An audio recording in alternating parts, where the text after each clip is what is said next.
Yeah, yes, it is. Good evening, Doctor. I am Vittal, President Rotary Club of Coimbatore Metropolis. I welcome all of you, both in India and abroad, for this thought-provoking lecture by Dr. Sudha Seshayyan. My hearty welcome to Dr. Sudha Seshayyan, who has readily accepted our invitation in spite of her very busy schedule to address us on what next. To say a few words about Rotary, it's a 100-year-old organization, friendship and charitable organization. It connects the whole world. It's spread over 200 countries, 36,000 clubs in these 200 countries, and having 1.2 million members all over the world. Has done yeoman service to the mankind at large, spent over $4 billion in life-changing projects. Significant contribution, I would say, is eradication of polio. Today, 99.9% of world population is polio-free because of Rotary. To speak about our own club, our own Rotary Club of Coimbatore Metropolis, it's a 35-year-old club having 73 members from various disciplines. Our signature project is Hope After Fire. The project is in collaboration with Ganga Hospital. This project is for rehabilitation of burn victims whose life gets completely shattered in burn accidents. So far, in 5 years period, 541 persons are rehabilitated. 896 surgical procedures have been done at a total cost of 4.99 crores. It is totally free for the deserving patients. Another major project is Care for Life, treating deserving cancer patients at no cost. It is in collaboration with GEM Hospital. For both the projects, we have received grants from Rotary Foundation. In the current Corona, which has shaken the world towards relief, we have done our bit. We have provided all materials, equipment, gloves, PPE, masks, medicines to in ESI Hospital, Coimbatore, and Erode Municipal Medical College Hospital, and to police. Members have also contributed to PM and CM Fund. As on date, we have spent more than 85 lakhs towards COVID-19 relief work. At present, we are continuing to do the work, wherever we are required to do it. It is mainly meant for frontline workers of the hospital and police. Now about today's distinguished speaker. It is my proud privilege to introduce her. Doctor, author, administrator, public speaker, etc. I can go on and on. A very versatile personality. She is at present Vice Chancellor, the Tamil Nadu Dr. MGR Medical University, Head and Principal Executive Officer of the university that has about 500 plus affiliate institutions, was the Vice Principal of Madras Medical College, Member Medical Council of India, Member Board of PG Studies, Chettinad University.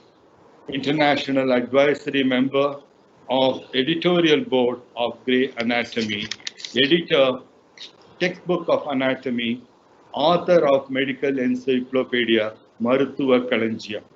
I have just picked up few because it goes on and on. It runs to almost 8 pages. Other than medical books, she has also authored Devara Tiruvula, Sundaragandam, Valmiki Ramayanam she has translated, Madhva, Sri Madhva, in the Nutrandil Hindu Madam.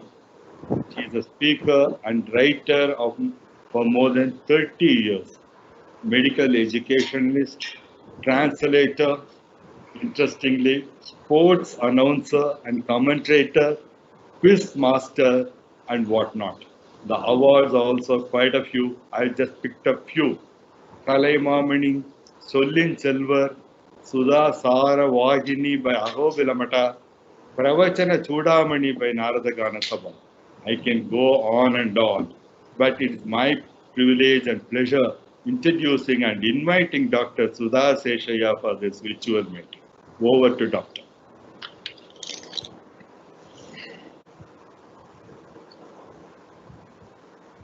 Vanakkam. Thank you very much, Rotarian Vittal. I really do not know if I stand up to the expectations which have been enhanced by what Rotarian Vittal said.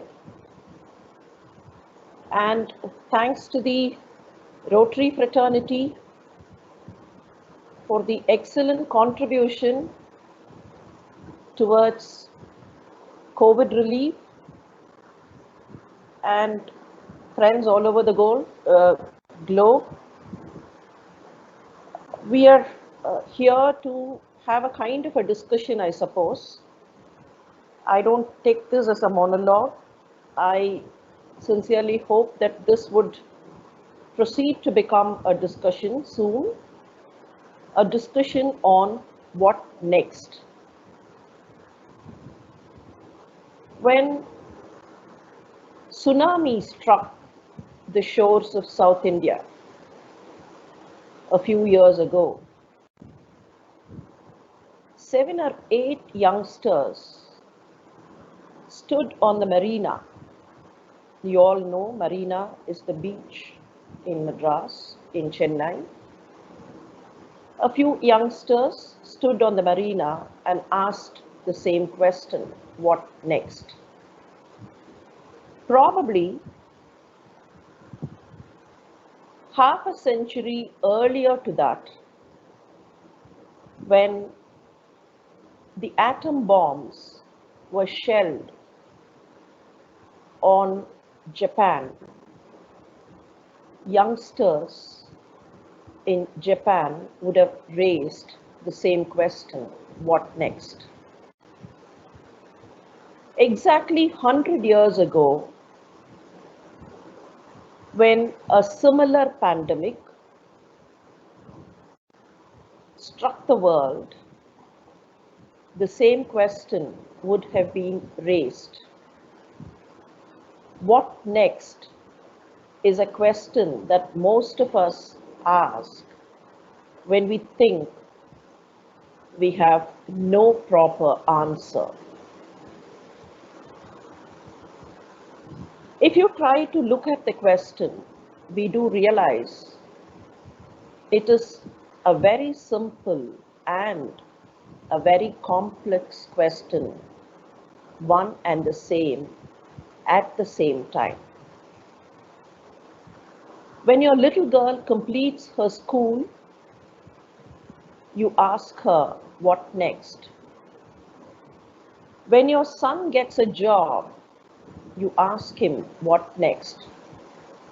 What next is a simple question at such times. The same question when it is asked this evening, when the whole world is engulfed in a pandemic about which we just have information for the last 5 months. The same question appears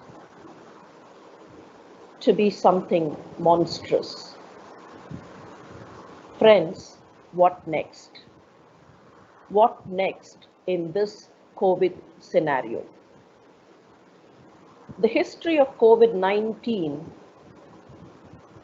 is very short and interesting too. Sometime in December 2019, when China reported cases of a mysterious disease, a disease about which cause not nothing was known. The world did not think that there would be a pandemic in just about 4 or 5 months. It was only on the initiative from the World Health Organization sometime in February 2020 that we all realized we were in the grip of a pandemic. And today, even after 3 months, not much is known about this disease. Every day, something new happens and some new information trickles in. And here we are asking this question, what next? Before we embark on a journey to find out the answer to this question, I would like to look back and ask another question. What has COVID-19 taught me? What lessons have I learned from COVID-19? One major lesson that I have learned from COVID-19 is that I really do not know anything. For those of you who can understand Tamil, I would like to remind you of an old adage, கற்றது கைமண் அளவு, கல்லாதது உலகளவு. COVID-19 has reiterated this age-old lesson. If we think that we have mastered technology, if any one of us would think that we are in the 21st century, in the age of computers, in the age of technical know-how, in the age of technological revolution, we only would have realized that all our knowledge, all our know-how has not been in a position to stand up against a very, very tiny viral particle. And that is the major lesson that I have learned. We know nothing. And every day there is something new to learn. My medical colleagues all over the globe would agree with me when I say we are learning every day. When cases were reported at Wuhan, COVID-19 appeared to be a disease of the respiratory system. The lungs were affected, and many people are struggling with respiratory symptoms, is what the report then said. After some time, when the pandemic started gripping the whole world, reports from different parts of the world told us it was not only a disease of the lungs, but every other organ in the body was also likely to be affected. There were reports of multi-organ failure. Days later, it was realized that the blood of the affected individual was abnormal, and studies revealed that it was not the lungs, It was not the organs, but then it was the blood, especially the hemoglobin component of the blood, that was injured and damaged. And today, there are other reports which indicate that this particular virus, very enigmatically named SARS-CoV-2, rips across the body and damages every bit, every millimeter of the body. So over the course of 5 months, we have been learning every day. And whatever we learn one day is exponentially larger than what we learned 24 hours before. This lesson that the mankind knows nothing, or the corollary of the lesson that mankind keeps learning, is what I would like to take as a message.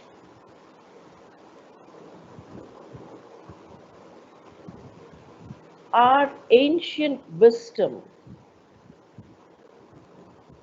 in the form of scriptures, the Vedas, the Brahmanas, the Upanishads, and so on, told us that mankind cannot master everything and anything on the globe. And today, COVID-19 probably has reminded me of the same ancient wisdom. And that is why, caught in this maze, we tend to ask, what next? Mankind started civilization. Human beings invented the wheel. After the wheel, it was the Industrial Revolution. And today, it is the technological revolution. We have just been proceeding from one revolution to another. And even after all this, we are forced to ask this question, what next? So what is really next? Would the world stop? Would all our inventions and discoveries get lost? What would happen after this? Friends, I'm sure the world will not be the same once the pandemic dies down. Once the curve flattens, which we are all fondly hoping, things would be different. The world would be different. The way we think, the way we see, the way we would interact will all be different, but that does not mean the world would stop. The sun would continue to rise. The moon would continue to give us hope. The breeze would continue to blow. Nature would continue to remain natural, and life would still go on.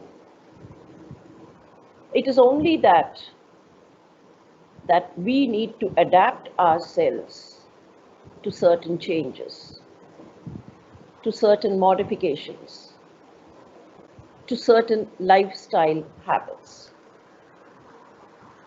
In other words, what next would be lifestyle modifications. What do I mean by saying lifestyle modification? Many of you would remember at the beginning of the start of this pandemic, medical world advocated the greeting form of namaste and dissuaded people from shaking hands. There was a switch from one type of a lifestyle habit to another kind. Probably next year, the same time, we all would have adapted ourselves to certain lifestyle modifications. There would be changes in the way we think, there would be changes in the way we live, there would be changes in the way we look at people, and of course, there would be changes in the way we look at things around us. So the first effect or the major effect of this pandemic would be a gross change in the mentality and attitude of people. A gross change that would convert people to be acceptable to modifications. Though we all know change is something that does not change, there is always a resistance to change. It's very interesting to know that resistance to change is something that is imbibed in the human tendency. We all have heard of a term called generation gap. All of us have thought about it, and many of us think that we have understood the concept of generation gap. Let's leave the jargon of the phrase there. Let's tend to look at something else. What exactly is generation gap? Is it a gap in the way that a father and a son think? Is it the difference that you find in the outlook of a mother and that of a daughter? What exactly is generation gap? Generation gap is a manifestation of that human tendency to resist change. How do we know that? Let's even forget generations. Let's take an office situation.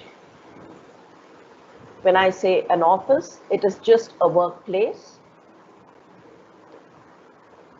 Let's imagine someone who was occupying a place of primacy in an office gets promoted, and the place that is left by the person who has been promoted will have to be occupied by someone else. Let's consider a hypothetical situation. A has been promoted, B moves into the place of A. Now what happens? Please remember, B was trained by A. In fact, B was also nominated by A to take up the position that has been left vacant by the exit of A. You know what happens when B walks into the room which was until then occupied by A? Please visualize what would happen. B walks into the room, looks around. This is the same room wherein he had had discussions with A. This is the same room where he has stood fondly hoping one day he would occupy the chair of the room. Now he is there to occupy the chair. He turns round, looks around, and immediately orders for some changes to be done.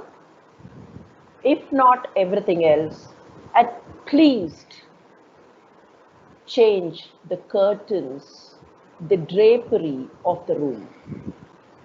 Why does this happen? The human mind yearns to prove to the world that that mind is the best amongst everybody else.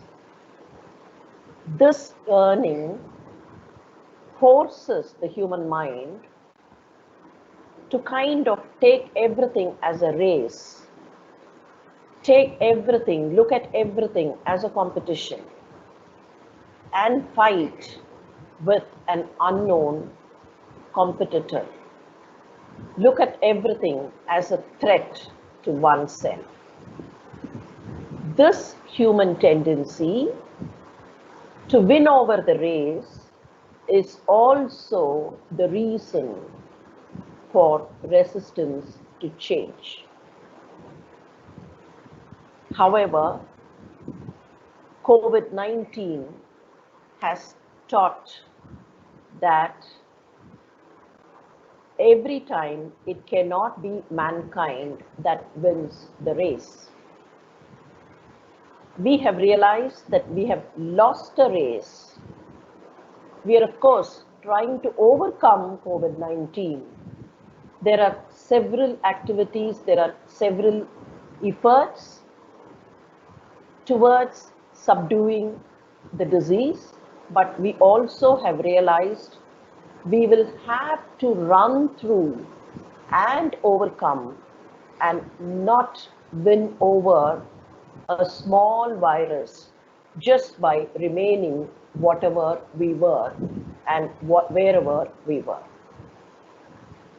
We have also realized that we would have to adapt ourselves, we would have to change ourselves, we will have to allow changes to happen, we will have to permit changes to happen for us to proceed better. These are small lessons, but these are lessons well learned or probably learned the hard way. The Indian ancient wisdom has always told mankind that changes will happen and mankind will have to be ready to handle and accept changes. I'm reminded of a very old Tamil saying which goes on like this. பழையன கழிதலும் புதியன புகுதலும் வழுவல கால வகையினான். When the old departs and when something new enters in, please do not think that these are drastic changes. This is life. This is the cycle of life.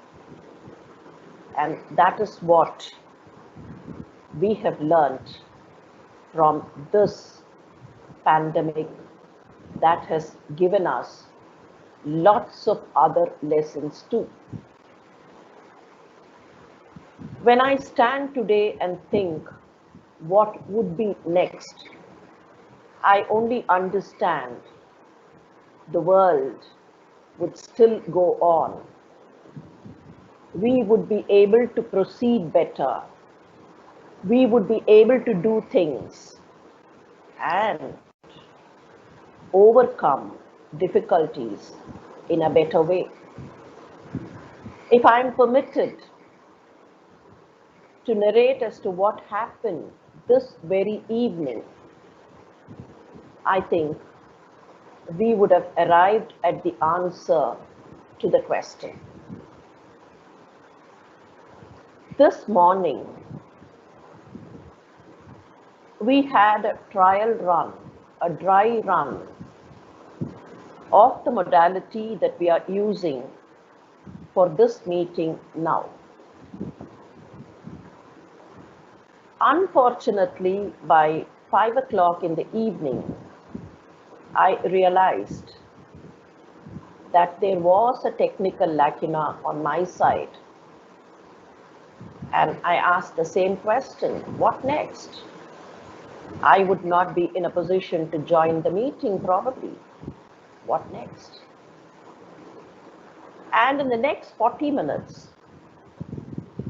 Rotarian Vittal and his team were gracious enough to provide me with adequate support so that I could overcome the same technical difficulty and be with you all. The answer is explicit. 2 hours ago, I thought, what next? What would I do? How could I join? 2 hours later, I'm here with you all and still thinking, what next? Everything will happen. Probably the question had not changed, but the answer had changed. I told you it's a very tricky question. It is a simple question and it is a complex question as well. The question remains the same. The answers have changed. At 5 o'clock, I had no answer to the question. But at 7 o'clock Indian Standard Time, I had a very, very easy answer that things would go on.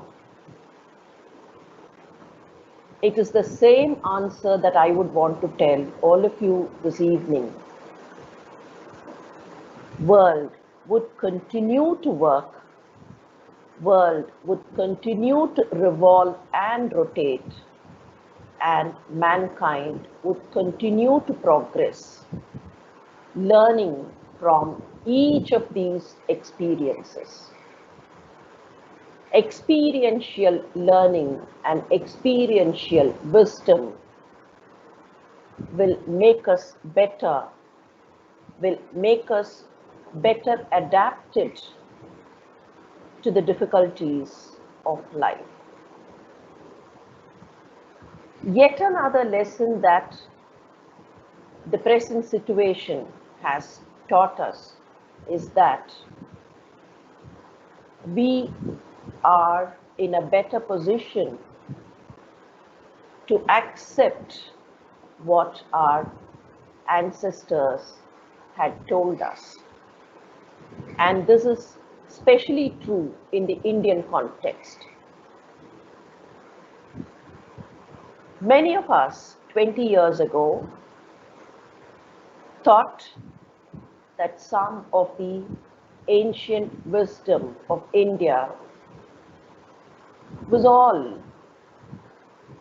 some kind of human fragmentation and had nothing to do with scientific reasoning. But today we find every bit of this ancient wisdom has scientific reasoning behind it. I would give you very small examples. In the old Indian way, there was a particular type of eating from the plantain leaf.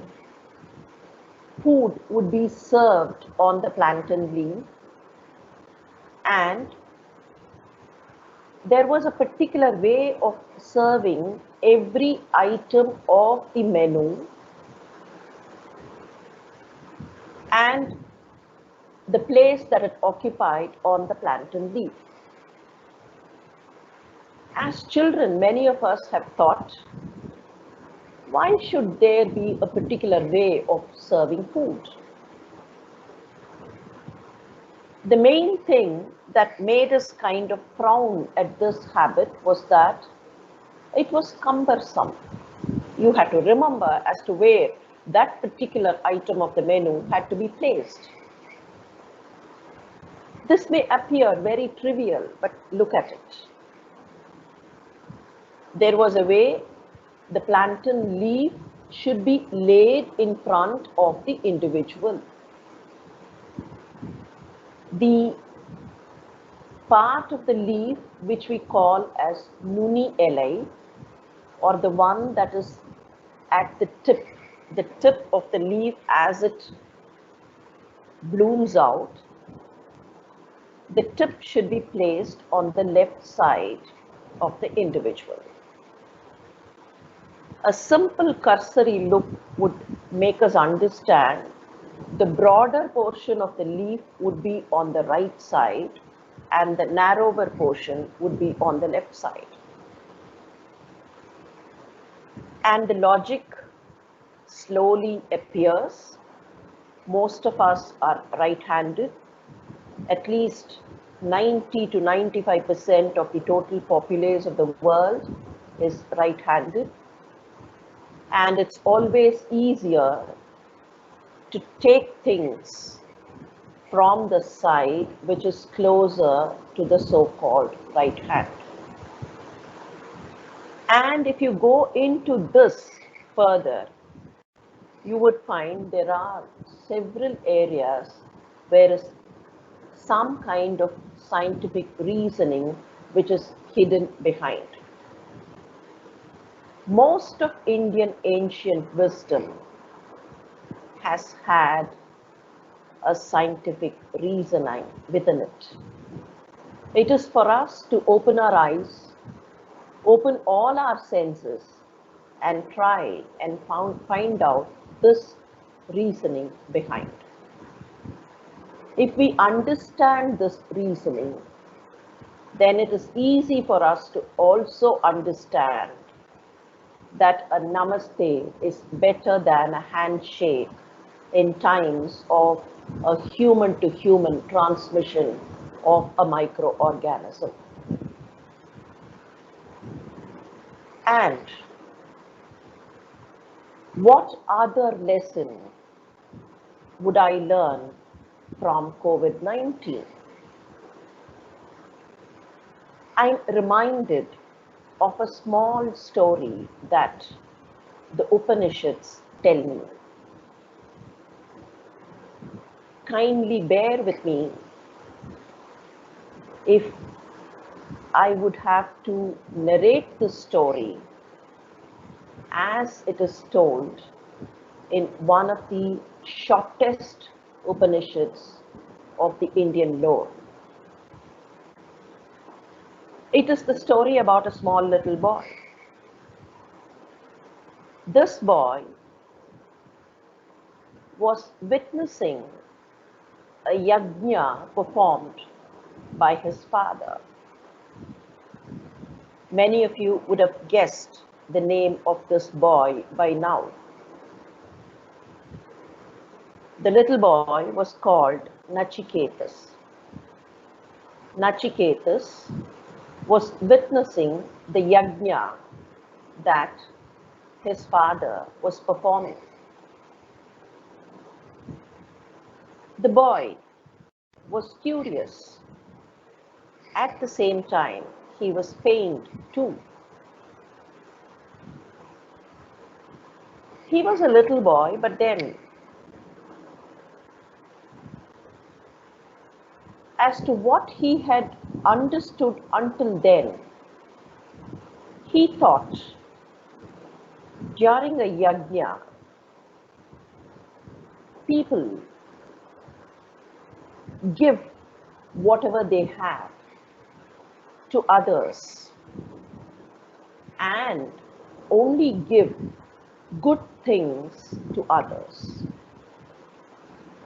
So he was pained to notice that his father, who was performing a big yajna, a great sacrifice, was only giving away cattle which were old and fragile. He did not understand why should his father be given to such kind of unethical thinking. Is it not right that father gives something good to others and not give an aged and diseased cow? This boy thought of it, did not have an answer, ran to the father and asked the father as to why he was giving away aged and diseased cows. Was obviously irritated, did not prefer to answer the son. However, when the son pestered, it was out of anger that the father replied, "Keep away from all this." The son would not leave. He had a different way of questioning. When we do not get the answer to a question, we tend to reframe the question. The boy did the same thing. He reframed the question. He went to the father and asked, "Father, to whom would you offer me?" He only wanted to tell the father that he was offering the wrong kind of gifts.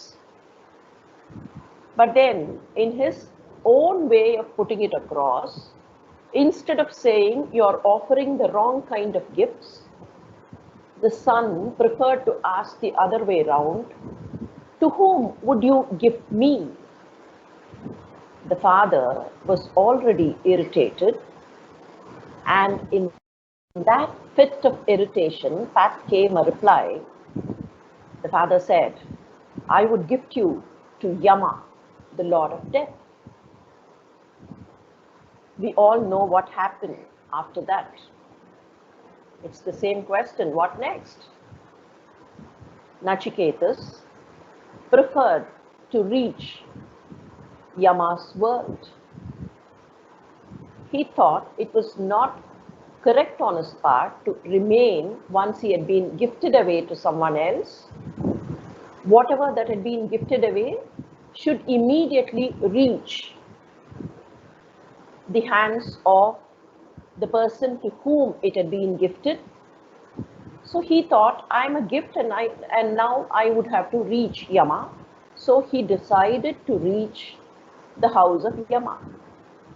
Now please don't ask me as to what route he took and by what mode of transport he traveled. We don't have to have all those details. It is only that what happened next that is important. Nachiketas went to the Yamaloka. It so happened Yama was not available when Nachiketas reached the house of Yama. And Nachiketas is supposed to have waited there for 3 days and 3 nights for Yama to come back from wherever he had gone. On reaching his house, Yama found this little boy waiting for him, and people there told him he had been waiting for 3 days and 3 nights. Yama, who had been pleased by the gesture of the little boy, decided to give the little boy 3 boons for spending 3 days and 3 nights there. And the boy would ask, what for those boons? For boon 1, he asked Yama that his father, the father in the Bhuloka, should leave his anger.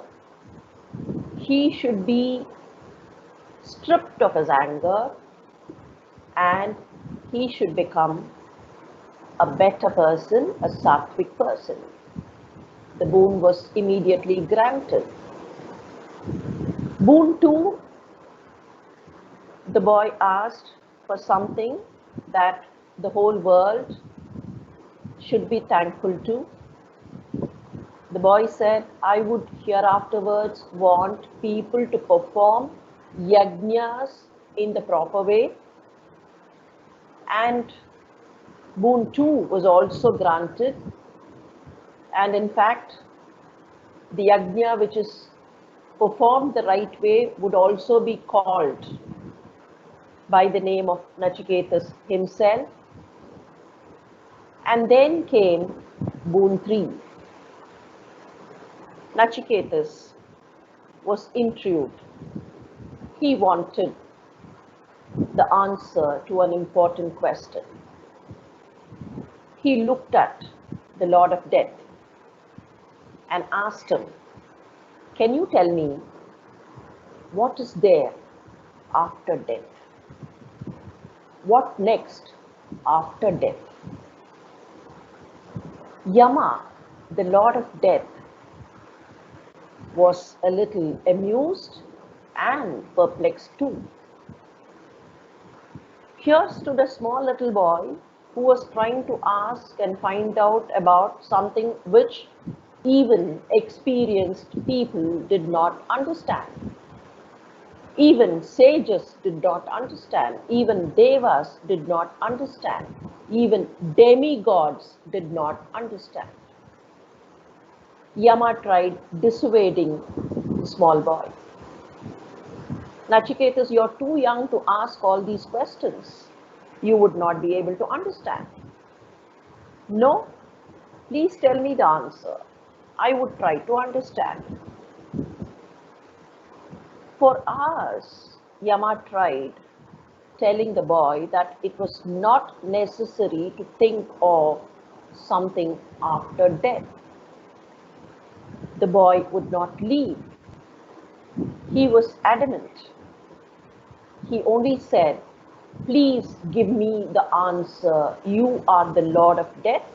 Tell me what is after death.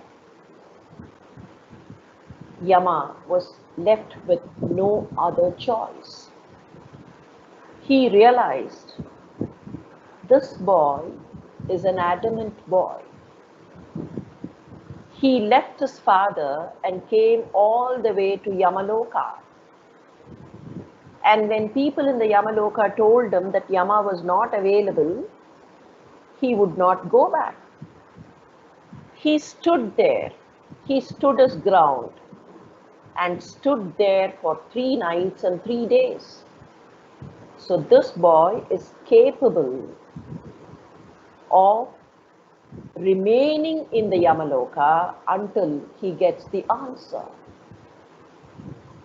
Yama decided to give him the answer. And what was the answer? The answer was something diametrically opposite to the question asked. Friends, please remember what was the question. The question was very simple. What is after death? What next after death? And Yama started. Nachiketas, I would tell you something about life. Human life is a chariot. Visualize human life as a chariot. And the chariot is to be driven by horses. Where are those horses?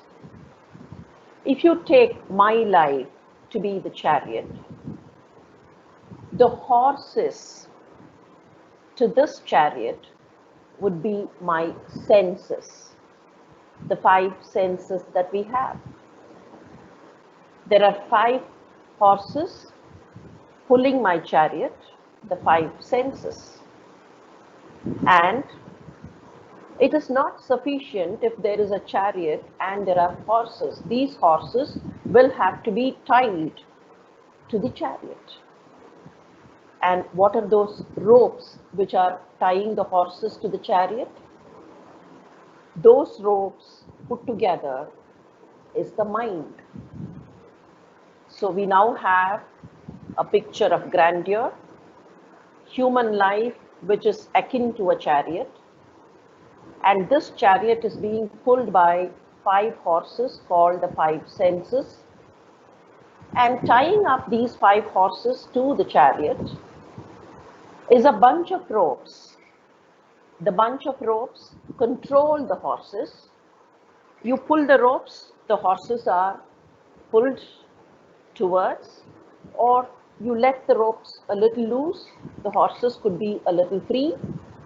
So in other words, the ropes are controlling the senses, and here is one major instrument which is controlling the senses. This major instrument would tell my eyes not to look at this side. This major instrument inside would tell my nose not to, smell something there, and that major instrument is called the mind. So mind is that rope which connects the senses or the horses to the chariot. And Yama continued, Nachiketas, please remember, if you have a beautifully done chariot, a well-built chariot, and if you have sturdy, healthy horses, and if you have thick, good ropes, it is not sufficient for life. Your life is still not complete. You need a charioteer. You need someone who would sit there atop the boat and guide the horses, guide the chariot to its destination. And who would be this charioteer? This charioteer would be your intellect or buddhi. Yama narrated all this in sequence. And the answer appears to be very beautiful, but my point of discussion is not that. I would want all of you and all of us to think of this situation once again. The question was something related to death, and the answer was something related to life. Nachiketas asked a very clear question, what next after death? Yama, as he gave an elaborate answer, did not say anything about death, but then gave a detailed account of what human life on the earth is. The paradox is, when Nachiketas got satisfied with this answer, Nachiketas would not leave Yama until he gave an answer to question number 3. He would not accept anything else.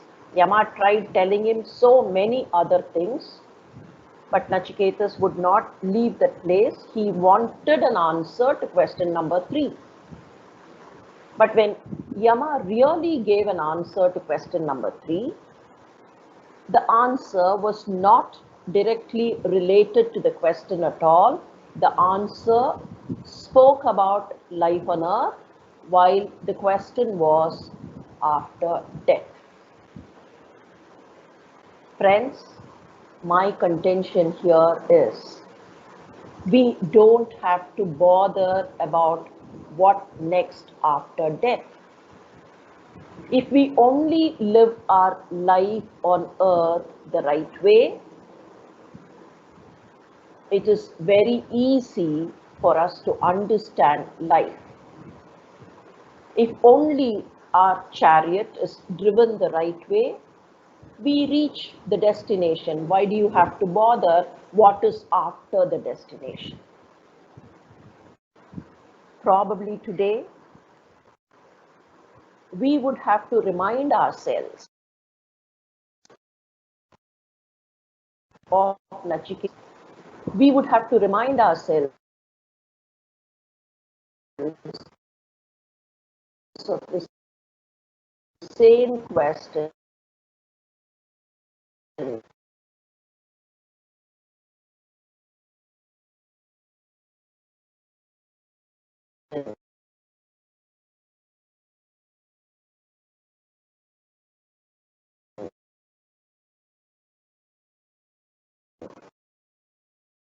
and the same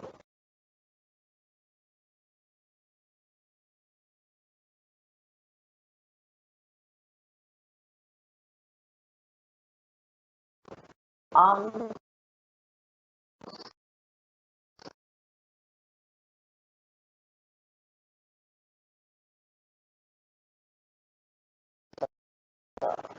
to their routine.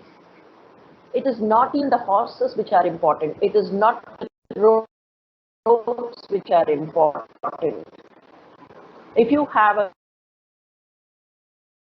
a good cut off, or even if one of the horses is not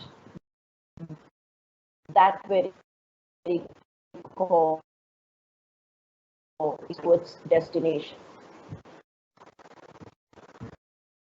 So it is for this in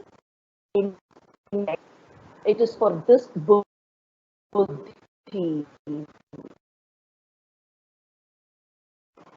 and drive chariot.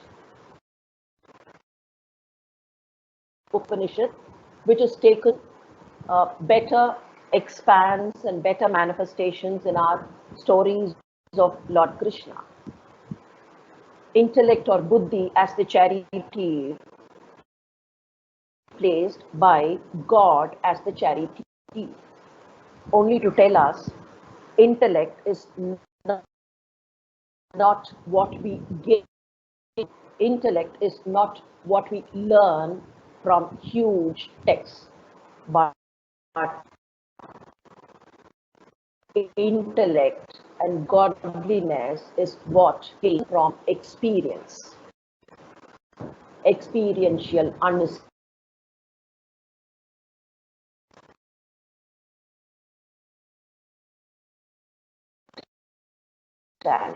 With all the technology and me are able to communicate not by direct contact, but by virtual contact. Talk in terms of social distancing now. I think the very term is a misnomer at this juncture.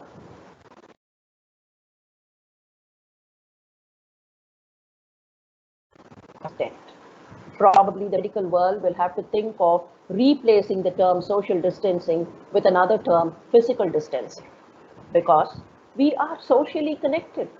We are virtually connected.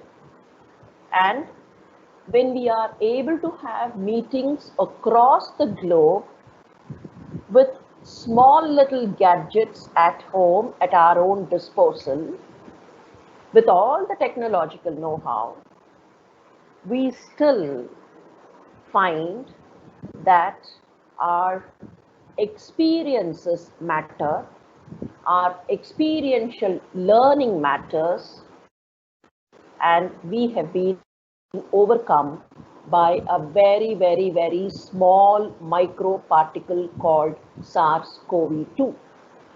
So it is that experience of looking at the world at large, trying to be humane, trying to be helpful, trying to be ethical, trying to be good.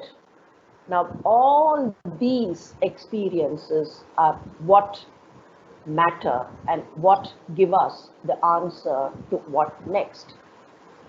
Nachiketas was not at all bothered when Yama gave him an answer on life and not on death. So, friends, I sincerely believe life would go on. Life would go on with better wisdom. We have learned something now. We have learned no amount of power, no amount of authority, no amount of wealth, no amount of prosperity makes an individual a human being. It is that humaneness, it is that divine intellect, divine godliness that resides inside the human that makes a human being a human being. People with wealth, people with prosperity, people with textbook information, countries with economic resources, big groups with power, authority, have not been able to do anything against one small little viral particle. So none of these matter. It is that godliness, it is that divinity that matters. And where is this divinity? Divinity is not in the form of a godhead. Godliness is not outside. I'm reminded of the words of Mahakavi Bharati, who said, கடவுளை மேலே தேடாதீர், கடவுளை விண்ணில் தேடாதீர், மண்ணிலும் கடவுள்தான், கடவுளை வெளியில் தேடாதீர், உள்ளேயும் கடவுள்தான். It is that godliness which is inside every human being that needs to be understood, that needs to be envisioned, and that needs to be expanded. My very, very simple answer to the question posed is this. What next? What next? We don't have to bother about what next. As long as we tread, as I take the next step, I don't have to worry about where my destination is. My destination is somewhere there. I would have to climb up the hill, and I have very little time left. If I keep looking at my destination in awe and then think, no, no, no, no, I have such a short time, what would I do? Will I be able to climb?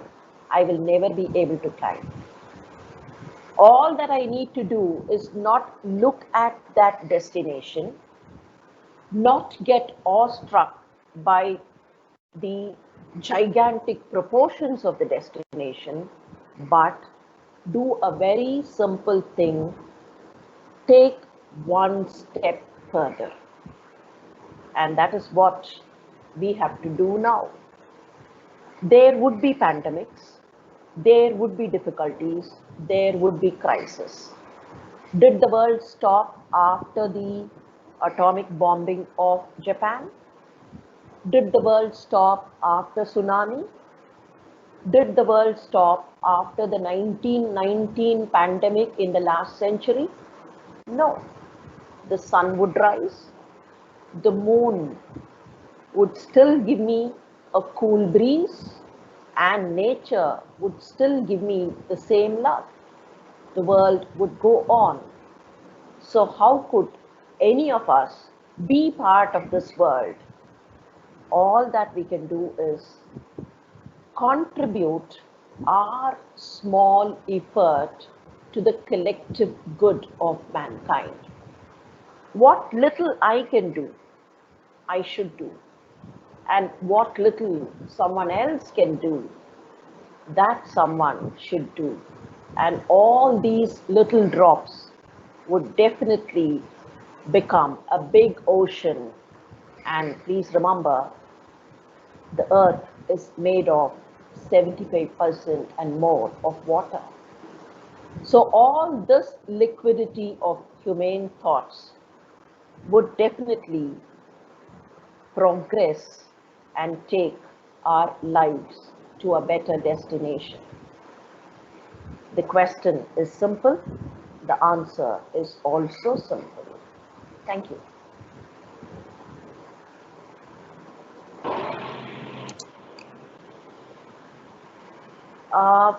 Rotarian Whittle, probably, I think if we can have some kind of an interaction,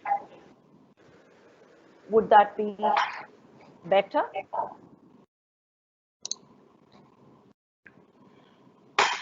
Yes. Do we have any questions on Q&A, or would the president like to ask any questions? No, I can ask. I think Prashant, if you have anything, or else I will have one question to ask. Please go ahead, president. Yeah, I think it's a life lesson what you have imparted, doctor. That's what I would say in a short meeting like this. Now, to take a step forward and change and face everything, you have covered it exceedingly well, and it was well covered. I would like to know from the practical angle, medically, how far we are from the vaccine. That's a question. Uh, Everybody's mind. It is there in everyone's mind. yeah, that's a wonderful thing. Um, Let me answer it from what India is trying to do and from what's happening the world around. There are a few basic facts that all of us need to understand about this particular virus. It's been named SARS-CoV-2 because it's related to the virus that came earlier, the virus that was the causative agent of SARS. Now, this is an RNA virus. I suppose this basic uh, technical term would not be a difficulty to many. Many people would have heard of this RNA and DNA stuff. Now, amongst viruses also, there are two major groups, the RNA group and the DNA group. One difficulty with the RNA group is that it keeps on changing itself very often. And that is why you hear reports when people say the Wuhan virus and the virus that's been isolated in India are slightly different.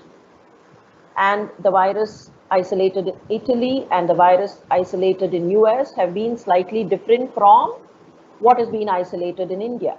True. There are minimal differences. Some bits of the virus have been mutated, so the virus keeps mutating itself. However, that does not stop the efforts towards a vaccine. World over, there are about 49 different agencies which are trying to work on vaccines. And even in India, there are some studies. But what we should understand is if a vaccine is conceptualized today, there are certain procedures that would have to be undergone to make it a reality. I understand in India, the preclinical trials have not begun as yet. They are just about to commence. So preclinical trials would mean that the vaccine will have to be tried on some of the small animals first, safety trials on the animals, and then taken for clinical trials on human beings. All these procedures with margin time for the regulatory agencies to evaluate would take about 12 to 18 months, and the vaccine is likely to be available sometime early 2021. With the present situation, that might appear a little too far.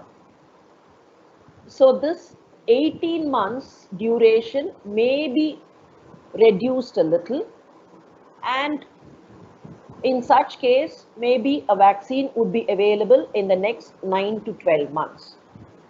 Of course, we do hear of some reports happening in relation to what the Oxford University has been doing. Some clinical trials have begun.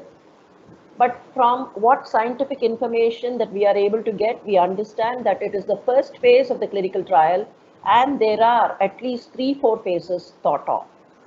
So even that probably would mean the possible vaccine is likely to be available in the next 9 months or 12 months.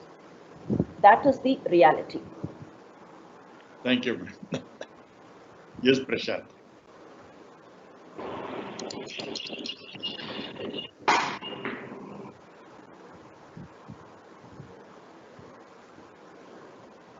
Prashant, you can go ahead.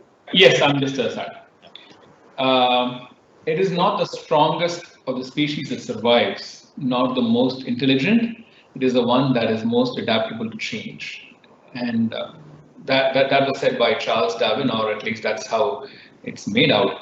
I think that kind of epitomizes the situation that we are currently in, Dr. Sudha Seshayyan. Thank you so much, Dr. Sudha Seshayyan, for a refreshing, grounded, practical, and more importantly, a very calming talk that has helped to put into perspective our current situation. There are three things that I think I have taken away from your conversation, and I think that that goes for the audience, no matter where they are in the world, listening to your talk. One, this is life. Two, change is inevitable.